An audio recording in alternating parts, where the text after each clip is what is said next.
Hi guys, for today's video, ayan, pangaon, pamatron kita. Siyempre, pag namatron kita, siyempre pangangaon, o diba? Ganyan lang talaga pag namimiesta. Siyempre, kainan yung punta. Kaya ayan, magsikainan na kami, char. Siyempre, bisita tayo. Aba, ay siyempre, magsikainan na yung mga bisita kasi ito yung pinunta. Wala nang hiya-hiya. Hubarin na yung hiya, sabi pa nila, char. Balit guys, no, ayan, at nagsimula na tayong magsikainan para tayo ay magmaritisan na. Aba ay syempre, magtagay-tagay din tayo minsan-minsan, no? Kasi wala naman tayong ibang pinunta dito. Mamasyal, magmaritisan, at magtagay-tagay na rin palipas oras. At mamaya nga, pag uwi namin ay may dadaanan kaming pamasyadahan doon sa daanan, no? Kaya ayan yung aming pinag-uusapan dyan. Habang kami nagtatagay is, ayan, tuba naman yung aming tinatagay-tagay dyan, guys.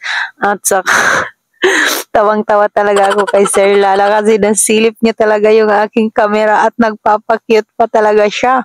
Sabi ko nga, pag ikaw ay content creator is para-paraan lang talaga yan para makapag-video-video, no? Ganyan na talaga pinasok namin to. Hala, pangatawanan natin to. Char! At wala na talaga tayong hiya-hiya. Kahit ano pa yan, mga video-video na dyan, ang importante is maka-upload at makakuha tayo ng video kung saan man tayo pumunta. O diba, kanina nga lang kasi nung pag ano namin is hindi na ako nakapag-video-video nung papunta kami at nakabihis ako at ngayon ko lang naalala, no? At saka ayan, natatawa ako kay Sir Lala kasi nagulat siya na nandito na naman ulit yung camera sa harap niya. Kaya tuwang-tuwa at tawang-tawa kaming lahat dyan. Kasi nga, nililipat-lipat ko yung camera para nga malibag naman kami at paiba-iba yung style ng ating camera. Kaya nga, tuwang-tuwa at tawang-tawa kami dyan. At saka nakapag-relax talaga kami guys kasi matagal na rin kami dyan ay hindi nakapag-maritisan ng aking mga kumari, no? Yung aming pinuntahan dito is bahay ng aming kumari at maraming salamat nga pala sa pag-imbita mo na nakapasyal kami, no? At nakapag-relax-relax din pa minsan-minsan. At saka bumaba nga sa Ate Dronby at saka si Kuya Justin dahil nga nag-pipiso wifi sila, no? Dahil wala kang signal dito.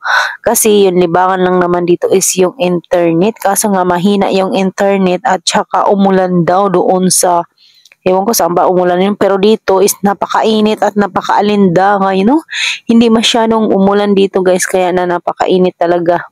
Buti na lang talaga is nandyan kami sa tiris-tiris. At saka ayan na nga, tapos na kaming mag-inom. Isang pitchi lang naman yung ininom namin at yung tinagay-tagay namin. At saka ayan at pauwi na tayo.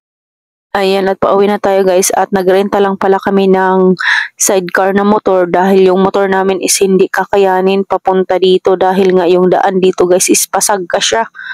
Kaya hindi talaga kakayanin, no? Kaya nagrent na kami yung motor na malakas at kayang-kayang sumagka dito dahil tingnan mo naman yung daan guys. Diba, paliko-liko siya tapos ayan at pababa. Tapos kanina nung pataas kami, hindi tuloy ako nakapag-video-video kanina. Diba? Kasi nga is yung umulan din kanina tapos parang pinili lang din yung barangay na umulan, no? Kaya nakalimutan ko rin mag-video-video. At nung pauwi na kami ay super init talaga guys. Grabe yung init kahit magpa-5 na dyan. 4 kami umalis doon. Tapos ngayon is na yan dyan, magpa-5. Pero ang init, grabe, ang sakit pa. Tapos yung ibang barangay naman is umulan. Ang daanan namin super basa yung ibang daan. Tapos dito, tingnan mo naman, napakainit at napakaliwanag, di ba? Ang ganda-ganda ng ng araw dito. Pero nung malapit na doon sa amin, ay umulan talaga ng malakas. At susulitin talaga natin yung ating pamamasyal habang walang pasok pa yung mga bata at meron tayong maiiwan doon sa ating tindahan. Kaya nga sinusulit ko yung pag-unwind, pag-relax-relax ngayon, no? Habang tayo ay meron tayong tindera doon sa ating tindahan. Pag halimbawa naman may pasok na ay susnako po. Yung ating vlog is nandun na naman ulit doon sa tindahan na lang lagi. Kaya ngayon wala pang pasok. Ayan, magpasyal-pasyal muna tayo kanang piso ba. Ayan guys, yung daan dito, meron ditong tourist spots ba yun? May nakikita daw doon pa sa dulo na yun, meron daw doon magandang tanawin. Kaso lang hindi na kami pumunta doon kasi nga maputik siya guys. Ayan yung view dyan at nagpa-picture na nga ako kay Ate Dronby dyan. Diyan lang kami sa gate. Hindi na kami bumaba doon kasi parang bangin siya tapos hindi pa simentado yung daan. Ay nako, ang hirap magsagka-sagka tapos punta ka na naman doon sa baba yung parang may sapa tapos pasagka siya. Hindi na kami pumunta doon. Nagpicture-picture na lang kami diyan sa gate na yan. O di ba? At ayan at aalis na tayo at hapon na nga at saka meron kaming kasamang bata kaya ayan nagpicture-picture pagkatapos ng picture-picture. Ayan, Gora na pauwi at saka nandun si Sir Lala, nag-ano lang siya ng kanyang motor dahil may motor naman siya. At ayan, sunod siya sa amin dyan. At tingin-tingin kami sa mga daanan kung mayroong mga nagtitinda, no?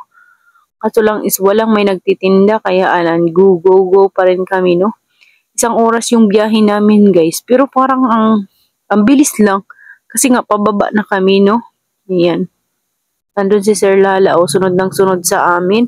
At nag-eyeglass na talaga ako dyan kasi yung init is napakasakit sa mata, masilaw siya.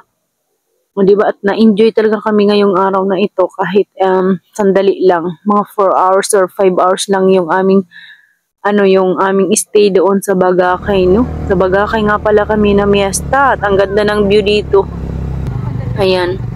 Marami pa naman yung mga liguan dito at swimming kaso lang is hapon na. Next na lang ulit na ating adventure, no?